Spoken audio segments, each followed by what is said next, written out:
This is News 8 Now, this morning. Once it's done, once they read it, I think all their questions will be answered and all the policies and regulations will be put into place for them. There is a public out there that wants to be engaged, and so they're asking, what's the next step? How does that long-term plan get formed? We need people to step up. We put so much information out there, and people have to engage with that information as well themselves, And so we have a website for our referendum out there. We hope that people, seek that out. If you can donate, it really helps to make sure that blood supply stays current, and so that when people, that are having, cancer treatments or there's a difficult childbirth situation, that blood is constant so that everybody has access to it.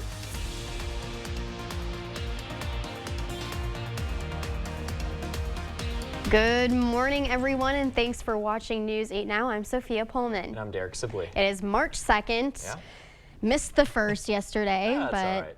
First day of meteorological spring yesterday. I bet you're excited. Oh my gosh, yeah. And I'm sure all of our viewers are too, right? Because that's another holiday. It's a sign of what's to come with our temperatures finally, slowly warming up, right? A couple more weeks until the first day of astronomical spring, though, that we're all accustomed to seeing. But we'll wait and see what happens there with the spring season on the way. But as of right now, we are looking at pretty cloudy skies, very seasonable conditions for this time of the year here, too. So, yeah, it still kind of feels like winter outside right now, especially with temperatures into the 20s. We got 28 in La Crosse now, but a little cooler in Eau Claire, 22, much cooler in Ladysmith. You guys are at 14 degrees. Much warmer, though, down south, Prairie du Chien, Basketball, between 31 to 33 degrees. Cloudy skies are going to continue here through much of the morning and also into the early afternoon hours. We'll start to see some partial clearing, though, as we head into the early evening, though, with temperatures mainly into the 30s throughout the day today. We'll talk more about this, plus your full weather forecast coming up in just a bit. Sophia? Thanks, Derek. Let's get to some news this morning. Over in Minnesota, Houston County officials are considering a temporary ban on the sale of THC products made from legal hemp plants. That means temporarily banning, the sale, so county officials can study licensing rules and sale management. News 8's Now, Emily Hagen explains the community's reaction.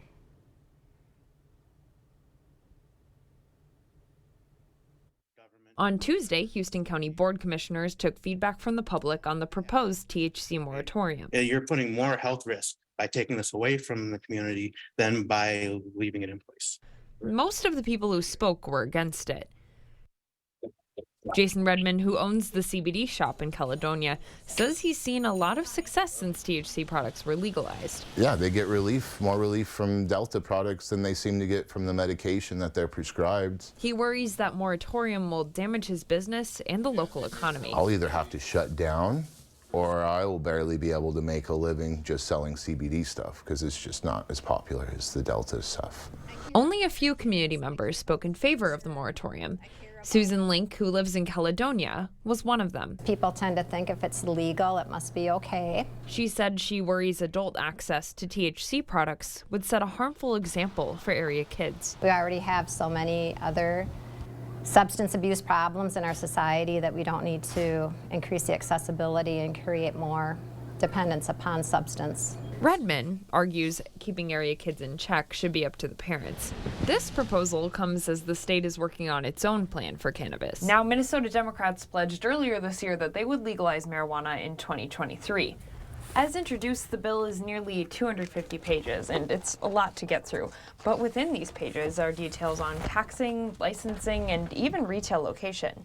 Once it's done, once they read it, I think all their questions will be answered and all the policies and regulations will be put into place for them. Now, if all of this goes into effect, local governments can't stop people from having the product. But if local governments are conducting studies or want to make reasonable restrictions, they'd be allowed to regulate cannabis businesses like CBD stuff until 2025. Link believes restrictions would benefit the community. In particular, we don't want that to become the social norm. Just up the road, Redmond hopes the moratorium doesn't happen. But I do believe that they have the option to decide for themselves what medication they'd like to take. For now, the decision is up to the county. In Caledonia, Emily Haugen, News 8 Now. The Board of Commissioners say a decision on the ban will come in a few weeks. And a committee studying policing in La Crosse County is getting closer to submitting recommendations to the county board. In November 2021, the county board approved of a study to research current practices across local departments. Since last March, former board chairman Tara Johnson and local officials say the group is likely to recommend that the county form a commission to provide policing practices countywide and that they're fair to all groups. The intersection between policing and marginalized populations, making sure that policing is done fairly, is done equitably, that it is transparent, that it is consistent. Question for the group is still, what does that commission look like? Who would be on it? And what standards would they hold county police departments to? Any recommendations will go to the county board's Judiciary and Law Committee, then to the full county board for approval. Today, the Tomah Area School District is holding a session to answer questions about an operational referendum. The referendum will be on the April ballot. It asks voters if they can exceed their revenue limit by $2.5 million to maintain school facilities and programs. The session starts at 7 tonight at the Cupper Learning Center. La Crosse education and community leaders made the future of public education the focus of a community discussion Wednesday night. La Crosse School District Superintendent Aaron Engel and Biz News Greater La Crosse publisher Vicki Markison discussed La Crosse's declining enrollment and budget issues and how to unite the community. Markison says the district needs to be more transparent when communicating to the public. She says the $195 million referendum brought thousands to the ballot, but to fix district issues, it'll take engagement beyond the ballot. There is a public out there that wants to be engaged, and so they're asking, what's the next step? How does that long-term plan get formed? We need people to step up. We put so much information out there, and people have to engage with that information as well themselves, and so when we have a website for our referendum out there, we hope that people seek that out. Engel says the district is forming a facility advisory committee this spring with community stakeholders to help with district challenges. Anyone interested in being a part of that committee or attending future meetings should email the district. Today, reading and exercise come together. Northwoods International School is hosting an outdoor story walk. Logan High School student athletes and Northwoods students in kindergarten through 2nd grade are teaming up for the story walk. The event combines reading a book while staying active and walking outside together. Event organizers hope to promote the importance of reading and staying active through story walk. The event will begin this morning at 9. And it's time to cut the ribbon. The Monroe County Crime Stoppers are hosting a ribbon cutting today at the Tomah Police Department. The ribbon cutting will be followed by food and a discussion about upcoming fundraising events. If you missed today's event, then don't worry, as they will have another ribbon cutting for Kickapoo Roofing on April 5th. Stopping temptations. March is Problem Gambling Awareness Month, and the Wisconsin Lottery is joining the National Council on Problem Gambling and the Wisconsin Council to spread awareness. Problem gambling consists of gambling behavior patterns that damage personal or family pursuits. With this initiative, the Wisconsin Lottery hopes every player is responsible and knows their limit, not only during Problem Gambling Awareness Month, but year-round. It's also important to note that this is not a one-month initiative. Just like the council helpline is there all day, every day, this effort with us runs all year, every year, whether it's showing the free helpline on the back of lottery tickets or showing it on displays right at the point of sale at our retailers. Members of the WCPG say that although it may not seem like there's a problem, gambling is just as dangerous as other forms of addiction. It can be just as devastating as other addictions, and people don't always put it in the same category. They think nothing's being ingested, you can walk away, but that's not true. We see and hear devastating stories because of the gambling addiction. Experts say nearly 2 million U.S. adults meet the basis for severe problem gambling. Another 4 to 6 million meet the criteria for mild or moderate problem gambling. If you or someone you know needs help, you can call the number on your screen.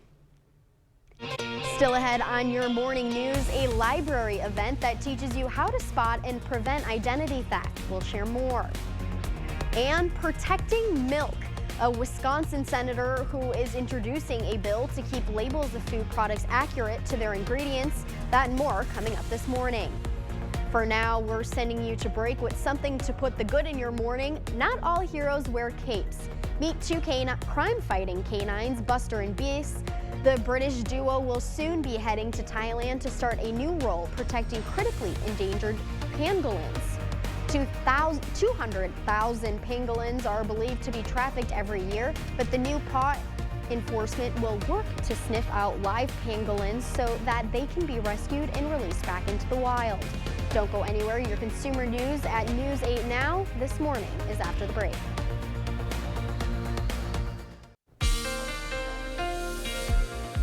Well, good morning, everyone. Welcome back. We are watching the cloudy skies here across much of the Cooley region here this morning, with forecast highs today expected to be on the seasonable side, as highs will climb to the upper 30s to low 40s. In La Crosse County, we're looking at 39 today for many spots, including areas like Shelby. Further south, we're looking at 39 in Lansing today, 40 in Lynxville, 40 degrees in Prairie du Chien as well. Across our central zones, we're looking at highs mainly into the mid-30s under those mostly cloudy skies here today. And the same can really be said across our north zones in the Chippewa Valley, highs into the low 30s. Dog walking conditions this morning, cloudy skies for much of the morning and then also into the afternoon hours as well. Partly cloudy skies here as we head into the early evening hours. Bus stop forecast 27 degrees with those cloudy skies, though. As we head back home, we're going to be looking at mostly cloudy weather conditions as well, with highs right around that 37-degree mark here for this afternoon. So we'll talk more weather coming up in the full weather forecast and go over your 8-day. What's to come here later this week in just a few minutes. Breaking news coming in this morning. The White House is calling for new regulations to force companies critical to economic and national security to raise their cyber defenses. It's part of President Biden's new cybersecurity strategy. It's a policy document and not law, but the White House wants to work with Congress to develop legislation that holds software makers liable when their products don't adequately protect against hackers. Over the past few years, several ransomware attacks have threatened key public services. The Biden administration has already imposed cybersecurity requirements on aviation and oil and gas pipelines. The next sector could be healthcare. In your consumer news this morning, a new report shows the U.S. gender pay gap hasn't shortened in the past 20 years. Analysis from the Pew Research Center shows women made 82 cents for every dollar a man earned in 2021. That's only 2 cents more than in 2002. Pew notes that women's pay has been stuck even when they outpace men in educational qualifications. Part of the issue appears to be that women are overrepresented in lower paid occupations. You can learn more about protecting your identity with a free program at La Crosse County's library system. Today at 3 of the system's branches, Jeff Kirsten from Wisconsin's Division of Trade and Consumer Protection will explain different kinds of identity theft, how to spot it, and how to prevent it. No registration is necessary and the program is free. The sessions will happen at Onalaska, West Salem, and Holman Public Libraries. We have more information on our website. That's news8000.com. Lost your credit or debit card recently? A replacement may take longer than you remember. Karen Kafa breaks down the delays and how to work around them. Hold on to your credit card. The global semiconductor shortage could make it more challenging to get a replacement as more cards include chips and industries like auto and tech compete for tight supply. Credit cards are further down the list, and furthermore, smaller credit card issuers are even further down the list. So that's where we're hearing about the longest delays, credit unions and community banks. The semiconductor shortage that started in 2020 has been exacerbated by increased demand and Russia's invasion of Ukraine, which reduced the country's output of neon, a key element in making chips. We're facing a shortage of neon, which means that the manufacturing of chips is far more difficult. Last summer, the Smart Payment Association, a global industry group for cards and mobile payments, warned of a continued impact throughout 2023. And in recent weeks and months, some credit unions and smaller banks have advised consumers the standard time to replace a card has stretched. Ted Rossman of Bankrate says this could be a time for consumers to take advantage of more contactless options implemented more widely during the pandemic. The pandemic did really juice adoption of things like Apple Pay and Google Pay. They've been around for almost a decade, but a lot of people became more comfortable transacting that way when they were afraid to touch physical payment terminals. A smartphone's mobile wallet also allows a consumer to keep a card at home for safekeeping amid the current crunch. Experts recommend you to add your credit card to your phone in a way of saving the hassle of pulling it out of your wallet. That's it for your consumer news. Let's check in with Derek in today's forecast. All right, thanks so much for that, Sophia. We're off to a pretty cloudy start now with temperatures here in La Crosse into the 20s. In fact, right now it's 28 degrees with a feel-like temperature of 21 in La Crosse. North winds at around 7 miles an hour. River stage is at 5.73 feet along the Mississippi River. Temperatures now in Eau Claire, you're currently at 22 degrees with the visibilities here at around 10 miles, humidity at 78%. Meanwhile, in Sparta, you're at 27. Black River Falls is at 25 degrees. Viroqua, you're currently at 28. And down south, hey, good morning, Basketball Prairie Sheen.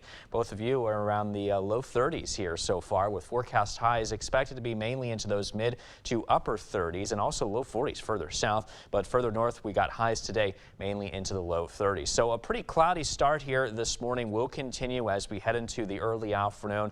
We'll see some clearing around 4 o'clock with temperatures at 37, followed by mostly clear skies with temperatures at 31 degrees by this evening. As of right now, skies for the most part are mostly cloudy across the Coulee region. There's a little bit of moisture here in the air to allow those clouds despite high pressure here just off to our north. But that high should help keep our weather pattern at least quiet despite the clouds that are expected here pretty much throughout much of the morning, and also as we head into the afternoon hours today. Conditions will continue to remain on the cloudy side. Now, fast forwarding into early this evening, there could be a little bit of some breaks here in the clouds to allow us to see mostly clear skies here as we head into the early part of the evening before those clouds begin to develop again as we head into overnight tonight, mainly focused across our northern zones. But around the La Crosse area, we could see some partial clearing though. So looking at the bigger picture, this high pressure system to our north will continue to move towards the east. There's a developing area of low pressure, as you can see on the bottom of your screen, and that system is expected to move off towards the east-northeast. That's not going to be affecting us, so that's good news, as a lot of that snowy weather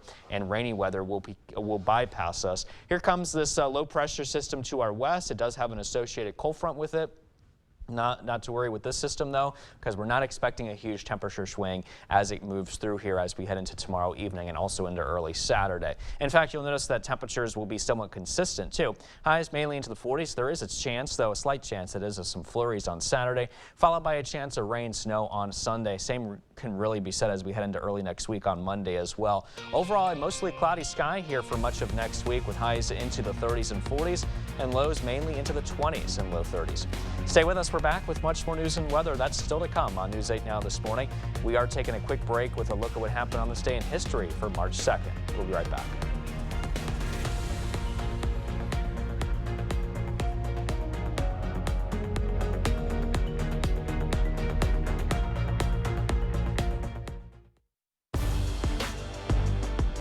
Welcome to the Blitz. It's hard to find a week busier than this one for high school athletes here in the Coulee region. High school team wrestling is wrapping up this weekend. High school playoff hoops are underway.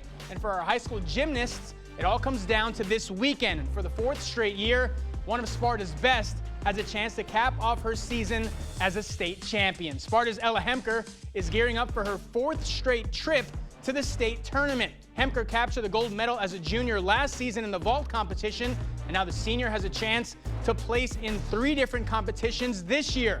For Hemker, she says she's ready to go physically this weekend, but there are mixed emotions for the senior as she gets ready for her final trip.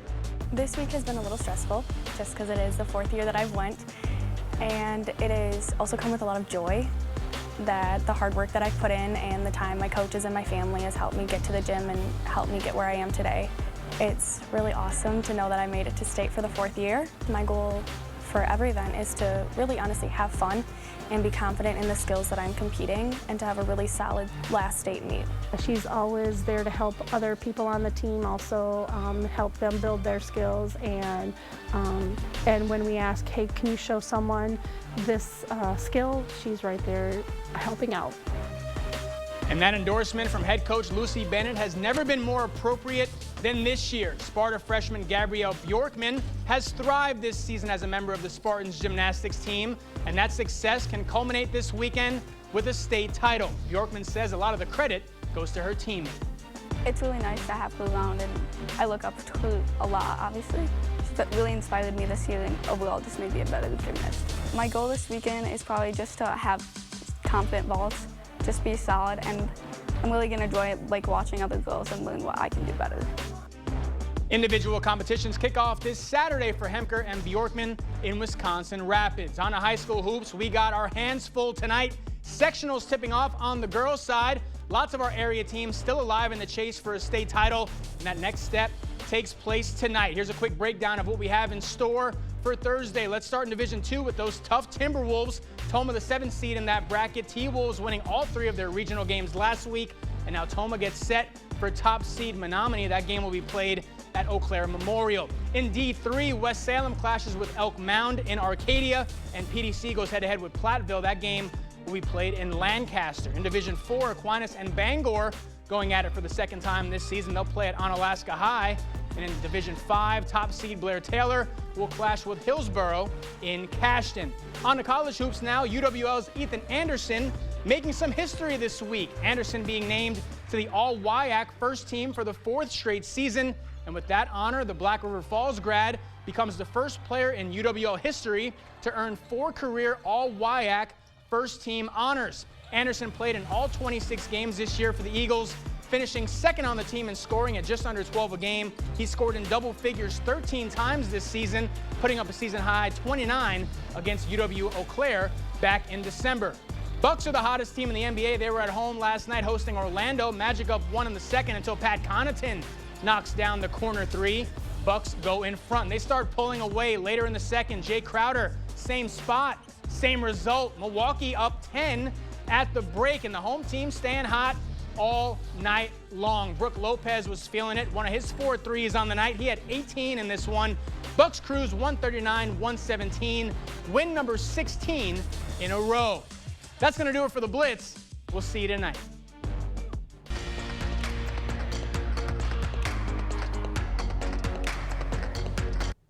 A Pennsylvania man who allegedly tried to bring explosives onto a plane is scheduled to appear in court today, according to the FBI. There were no injuries during Monday's incident, but some analysts say the suspect could be facing some serious legal issues. John Lornick reports. A flight from Lehigh Valley International Airport headed to Orlando was disrupted Monday after bomb-type materials were uncovered in a suitcase as it went through TSA. Court documents say investigators found a circular compound around 3 inches in diameter, wrapped in a wax-like paper and clear plastic wrap, hidden in the lining of the luggage. Authorities also recovered other items, including a can of butane and a lighter. It was hidden. It was, the fuse was secreted in the lining of the suitcase. So it's an indicator that Mr. Muffley allegedly knew that he wasn't supposed to be bringing that on an airplane. According to court documents, the baggage belongs to Mark Muffley, who was caught on security cameras leaving the airport after TSA agents paged him over the intercom system to report to security. Every place where this gentleman could have gotten caught at the airport in the airport process seems to have stood up and worked as intended, which is definitely a good sign. The 40-year-old Muffley was arrested Monday night without incident by the FBI. He did 2 things that a suspect should never do. He concealed the device, concealment is evidence, and then he fled the airport, and flight is evidence. So I think those 2 factors will mitigate against him. John Lawrence, News 8 Now. Court records show Muffley has had multiple incidents with the law in the last 2 decades, including in March 2022, when he pleaded guilty to charges of disorderly conduct and fighting. An update on an Eau Claire County shooting. A suspect was taken into custody by law enforcement around 9:30 Wednesday night after a shooting in town of Union. The scene is safe and there is no threat to the public. All unnecessary travel in the area should be avoided as law enforcement officers work at the scene. The Eau Claire County Sheriff's Office is still investigating the shooting. They will release more details when they become available. The Democrats' candidate for Wisconsin's Supreme Court race says she will not hear cases brought by the Wisconsin Democrat Party. The Dems have given Janet Protasiewicz's campaign $2.5 million, creating a potential conflict of interest for the Milwaukee County judge if she wins the April election. However, Protasiewicz says she will not rescue herself from cases involving abortion or legislative redistricting, two issues she has been vocal about in her campaign. Her conservative opponent, Dan Kelly, did not promise to recuse himself from cases the GOP would bring forth. The FDA recently proposed guidance saying things like nut or soy milk can continue being called milk. U.S. lawmakers are fighting back on that, including Wisconsin Senator Tammy Baldwin. She is pushing a bipartisan legislation called the Dairy Pride Act. It would require non-dairy products made from nuts, plants, and algae to no longer be labeled with dairy terms. Baldwin says dairy farmers work hard to produce dairy products that meet standards for nutrition and quality. These plant-based products have no such demands placed on them. And yet when you go to a dairy case, you'll see things called almond milk or soy milk or oat milk. And I think it leads to an implication that there's somehow nutritional equality there. There's not at all.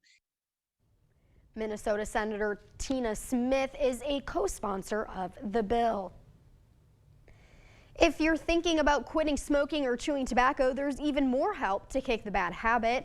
The Wisconsin Tobacco Quit Line is expanding its free services. If you don't want to do a phone call with a quitting coach, you can text them or chat with them online. When you do reach out for help, you're talking to real people, not just a chatbot. The great thing about the Quit Line is there are people on the other end of the line that have been there, that understand, and that can fill that gap of being there for you when you need a friend to reach out to. If you want to text a quit coach, send READY to 34191. And for a short time, adults can get one 8-week package of nicotine patches and gum from the Quit Line service. The American Red Cross is making 80 years of helping people when they need it most. March is Red Cross Month. Leaders of the organization are encouraging everyone to help celebrate by donating blood. The Red Cross recently had to cancel some donation drives, so getting more blood this month will help increase supply. If you can donate, it really helps to make sure that that blood supply stays current, and so that when people that are having cancer treatments or there's a difficult childbirth situation, that blood is constant so that everybody has access to it. If you don't feel well enough or you can't give blood, there are also volunteer opportunities. Kriegel says they're looking for more blood donor ambassadors and disaster action team members. For more information on volunteering and to see upcoming blood drives, go to redcross.org. UW Health is celebrating a program that has been helping pediatric patients cope with their hospital stays for 30 years. It's part of a nationwide month-long event honoring child life specialists for National Child Life Month. These specialists use games, music, and other activities to help kids navigate the stress and difficulty of the medical issues they face in the hospital. They say it's an important program because a child's best language is play. And we actually use real medical equipment to help explain what's going to happen to them so that when they're faced with that procedure or that medical encounter, they already know what's going to happen. A playroom, music therapy room, and a makeup room, too, are used to brighten patients' days. The program started with just 3 specialists, and now they're up to 28, offering 24/7 access to hospital patients and their families. In Minneapolis, schools are now making it easier for students and parents to access help. Jonah Kaplan reports on a major shift in how students can work with a therapist without leaving school. If a gym teacher works on phys ed, why not hire a mental health teacher too? Some of the kids do call me, you know, Miss Kim, you're my teacher. You're my therapy teacher, which it works. Kim Masters works full-time at Lindale Community School, but she's not a teacher. She's a full-time school-based therapist. And for the first time, every Minneapolis public school has at least one licensed counselor like Masters who offers in-school care. It's here, mental health exists. It's impacting our kids to a degree that we need this embedded in schools. The stressors that these kids are facing, many of them are things that a lot of adults have not faced in their entire lifetime. How these relationships starts? Well, it could be the student, it could be the teacher, it could be a parent taking the initiative. It all varies, as do the different behaviors that are being exhibited by the student. But according to the teachers and clinicians we spoke with, there are some common threads, including something maybe unique to Minnesota and how welcoming we are. Just because a student maybe has come here seeking a better life, that doesn't make it an easy life. Teachers we spoke with told us of many kids bearing the weight of generational trauma and many others still affected by COVID. It's like that idea of an iceberg. Like you see a child's behavior and there's a gigantic iceberg below it. We have no idea the other things that they're dealing with. But instead of parents having to find a therapist on their own, not to mention find the time and money, MPS schools are a one-stop shop. Just ask Farhia Dell. I don't even know what to describe how it feels to have your child actually succeed when they were not succeeding before. They know they've been loved, they cared. Therapy sessions are generally covered by a family's health insurance. If they don't have insurance or can't afford the copay, the school district provides grants.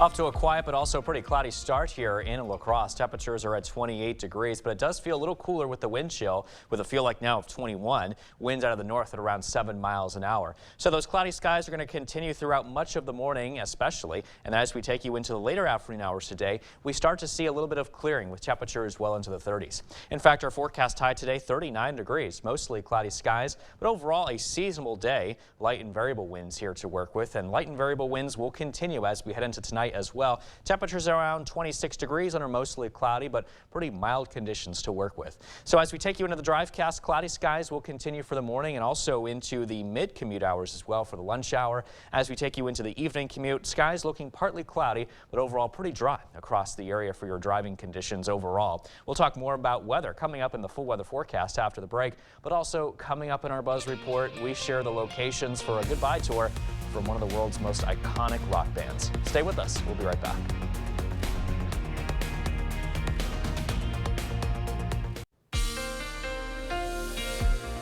Skies across the area are still looking very cloudy this morning, as you can see behind me from City Cam 8. Temperatures are at 28 degrees with a feel-like temperature of 21 when you factor in the wind chill, and that's because our winds are coming out of the northerly direction around 7 miles an hour. Conditions to the north in Eau Claire, 21 degrees, so a little cooler here with feel-like temperatures of 19 from the wind chill. Visibility looking at around 10 miles here to work with as well. So good driving conditions. Very cold though the further north that you go. As you can see, Ladysmith is currently at 10 degrees, but across much of the area we're currently into those mid to upper 20s, and down south even into the low 30s. Forecast highs today, mid to upper 30s across most locations. Basketball Prairie du Chien, you guys will be the warm spots today in the low 40s. Very cold though towards the north. Highs right around that freezing mark or very close to it across the northern tier. 33 degrees, cloudy skies at noon today, and then by 4, 37, partly cloudy skies. We're going to be looking at temperatures dropping to below freezing under mostly clear skies by the time we reach 8 o'clock this evening. Overall, we're looking at a pretty cloudy start here so far,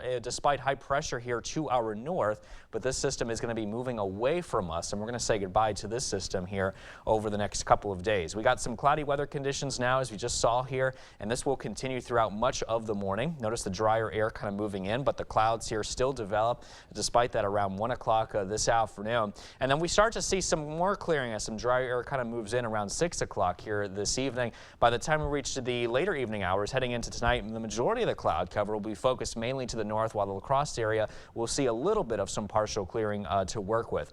So as we take a look at the big picture, here's that high pressure system. Notice how it's going to continue to move off towards the east and just be positioned north of the Great Lakes as we head into this evening. So overall, this system will help keep our weather pattern quiet. We're watching a developing storm system down in the south that is expected to bypass us to our southeast and keep all the rain and snow away from us. Here comes our next system, a trough of low pressure. You can see the associated cold front just off to the west tomorrow afternoon. That'll move in as we head into tomorrow evening into tomorrow night and bring us that cold front along with it. Not expecting a huge temperature drop behind this cold front as it's not particularly strong. And in fact, you'll see this here on the 8-day forecast, as our high temperatures will mainly be into the 40s. There is a chance that we could see some flurries though on Saturday, followed by a chance of some rain, snow showers on Sunday, and maybe a chance of some rain, snow once again as we head into early next week on Monday from yet another system moving through.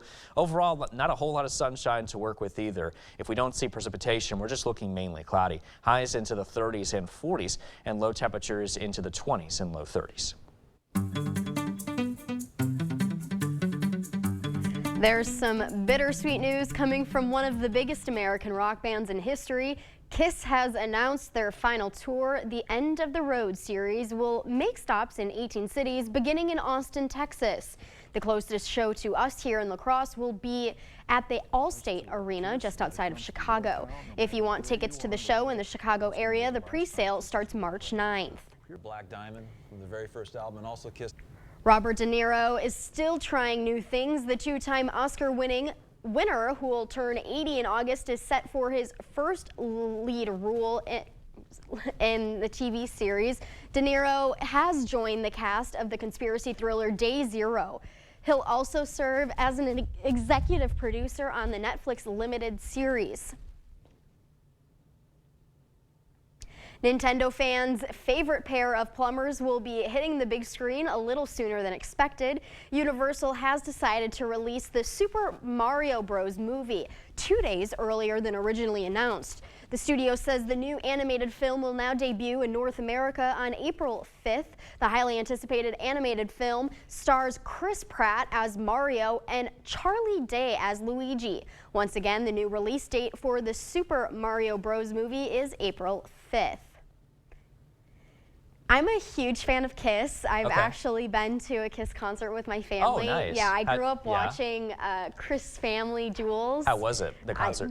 Oh, it was great. It's phenomenal. So I'm going to have to tell my parents that we might have to go to this. There you go. Yeah, you know, when it comes to Mario, I'm more of a fan of the video game, you know, with the Mario Kart thing, but I haven't really got into the movie, though, just yet. Yeah, no, I'm not a Mario fan. Before we head to break, it's time to look at today's look at Who's 8. All right, so we have a happy 80th birthday that we want to wish to Bob today. Now, Bob loves watching Wisconsin sports, including the Brewers, Badgers, and, of course, the Packers.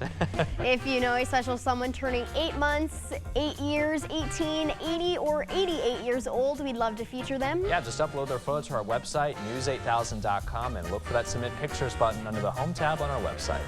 Stay with us. We have everything you need to know today in 5 minutes or less. Your morning news now is up next. Today, the Toma Area School District is holding a session to answer questions about an operational referendum. The referendum will be on the April ballot. It asks voters if they can exceed their revenue limit by $2.5 million to maintain school facilities and programs. The sessions start at 7 tonight at the Robert Cupper Learning Center. Stopping Temptations. March is Problem Gambling Awareness Month, and the Wisconsin Lottery is joining the National Council on Problem Gambling and the Wisconsin Council to spread awareness. Problem gambling consists of gambling behavior patterns that damage personal or family pursuits. With this initiative, the Wisconsin Lottery hopes every player is responsible and knows their limit, not just during Problem Gambling Awareness Month, but year-round. It's also important to note that this is not a one-month initiative. Just like the council helpline is there all day, every day, this effort with us runs all year, every year, whether it's showing the free helpline on the back of lottery tickets or showing it on displays right at the point of sale at our retailers. Experts say nearly 2 million U.S. adults meet the criteria for severe problem gambling. Another 4 to 6 million meet the criteria for mild or moderate problem gambling. A committee studying policing in La Crosse County is getting closer to submitting recommendations to the county board. In November 2021, the county board approved of a study to research current practices across local departments. Since last March, former board chairwoman Tara Johnson and local officials say the group is likely to recommend that the county form a commission to provide policing practices county-wide and that they're fair to all groups. The intersection between policing and marginalized populations, making sure that policing is done fairly, is done equitably, that it is transparent, that it is consistent. But the question for the group is still, what does that commission look like? Who would be on it, and what standards would they hold county police departments to? Any recommendations will go to the county board's Judiciary and Law Committee, then to the full county board for approval. You can learn more about protecting your identity with a free program at La Crosse County's library system. Today at 3 of the system's branches, Jeff Kirsten from Wisconsin's Division of Trade and Consumer Protection will explain different kinds of identity theft, how to spot it, and how to prevent it. No registration is necessary, and the program is free. The session will happen at Onalaska, West Salem, and Holland Public Libraries. We have more information on our website. That's news8000.com. And today, reading and exercise come together. Northwoods International School is hosting an outdoor story walk. Logan High School student athletes and Northwoods students in kindergarten through 2nd grade are teaming up for the story walk. The event combines reading a book while staying active and walking outside. Event organizers hope to promote the importance of reading and staying active through this story walk.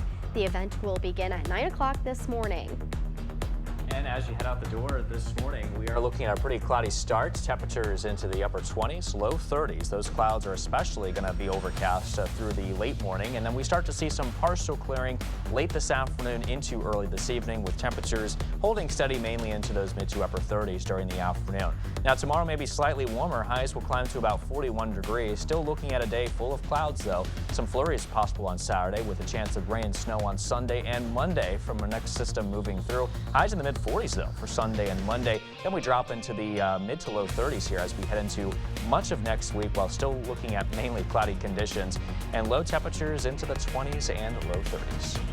Saturday and Sunday with flurries, I will be inside reading a book. There you go. That sounds good. Hiding out. Yeah, I mean, hey, I've been doing, well, maybe not reading a book, but just kind of inside. Staying inside. Yeah, there's just really not a whole lot of Hiding sun. away from it. I know. I'm over the snow. It's gloomy and you snow on the ground. Ready I can't for wait spring. for Sam. Can't wait. Thanks, Derek. Yeah. And thank you for watching News 8 Now. Don't forget to keep up with the news of the day on news8000.com. And we'll have the latest updates to today's top stories on News 8 Now at noon.